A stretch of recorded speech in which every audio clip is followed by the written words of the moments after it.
হরে কৃষ্ণ, জয় শ্রীকৃষ্ণ। প্রিয় বন্ধুরা, আপনাদের সবাইকে গীতার আলো চ্যানেলে আন্তরিক স্বাগত।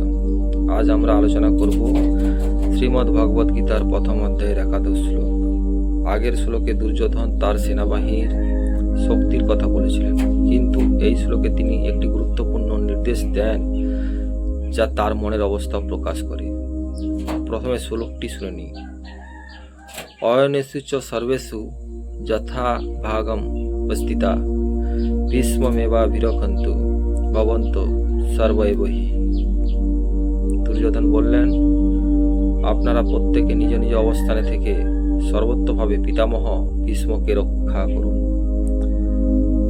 বন্ধুরা, এই শ্লোকটি খুবই তাৎপর্যপূর্ণ। দুর্যোধন জানতেন পিতামহ ছিলেন তার সেনাবাহিনীর সবচেয়ে অভিজ্ঞ এবং শক্তিশালী যোদ্ধা। তাই তিনি সবাইকে নির্দেশ দিলেন যেন যুদ্ধের সময় ভীষ্মকে সর্বদা রক্ষা করা হয়।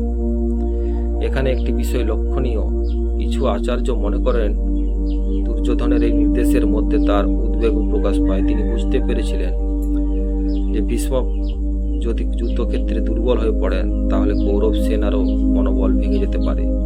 অর্থাৎ একজন নেতার গুরুত্ব কতটা তা এই শ্লোক খুব সুন্দরভাবে তুলে ধরে।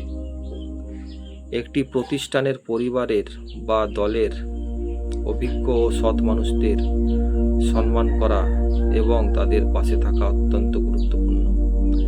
একজন যোগ্য নেতাকে রক্ষা করা মানে অনেক সময় পুরো দলকেই শক্তিশালী রাখা।